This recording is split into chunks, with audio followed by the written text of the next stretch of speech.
Have you ever driven all the way home from school or work, pulled into your driveway, and suddenly realized you don't remember a single second of the drive? Your eyes were open, your hands were turning the wheel, but you weren't actually there. Your brain was running a pre-written script to save energy. The terrifying truth is, most of us aren't actually living our lives anymore. We are just executing code. We wake up, look at the same screen, take the same route, think the exact same thoughts, and repeat. But in Japan, there is a radical concept designed to violently shatter this loop. It's called Datsuzoku. It doesn't mean quitting your job or moving to a mountain. It means the art of breaking your own clockwork. And if you feel like a robot lately, you need it immediately. Look around. Modern culture is obsessed with optimization, morning routines, biohacking, color-coded calendars, peak productivity. We've been conditioned to believe that a perfect, predictable life is a successful life. But there's a trap.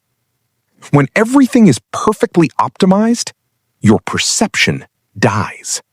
You stop seeing the world. You enter a state of psychological autopilot. You become highly efficient, but completely dead inside. Your creativity vanishes because creativity requires the unexpected. You've built a flawless system, but you accidentally turned your life into a well-decorated prison. Now, here is the twist. Datsuzoku is not about being a chaotic mess.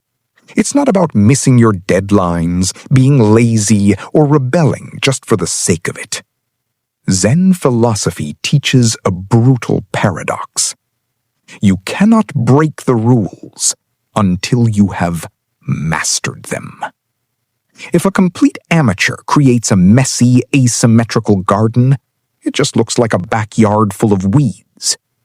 But when a master intentionally leaves a jagged gap in a stone path, or uses a cracked, rustic bowl in a $1 million tea room, it feels breathtaking. That is Datsuzoku. It is highly disciplined unconventionality. You have to know the standard routine so deeply that you know exactly where to strike, crack it open. So, how do you actually use this tomorrow without ruining your life? You start with micro doses of friction. First, the micro adventure. Tomorrow, force your body out of a physical habit. Take a completely random, sketchy alleyway on your walk home. Sleep backwards on your bed, or sleep on your living room floor for one night. Eat your dinner with your non-dominant hand. These tiny, stupid disruptions force your brain out of its comfortable short pause, neural pathways, and pull you violently back into the present moment.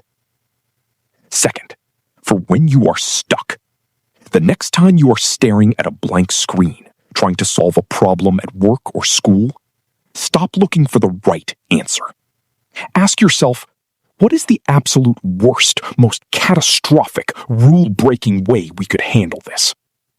Write down that terrible, illegal, or absurd idea. By removing the fear of failure, you bypass your brain's internal editor. Most of the time, flipping a brilliantly bad idea upside down reveals the exact short pause, breakthrough you were looking for. Third, the algorithm hijack.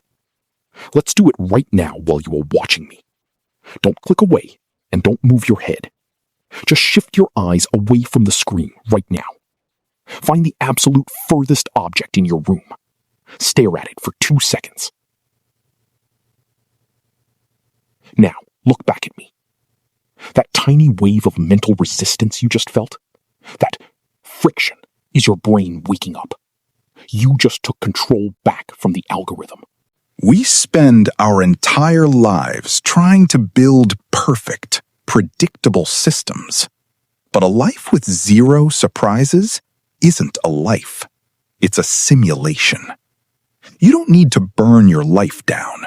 You just need to break the script once a day. So I leave you with one question to think about tonight. What is one rule in your life that you keep obeying simply because you forgot you were allowed to break it?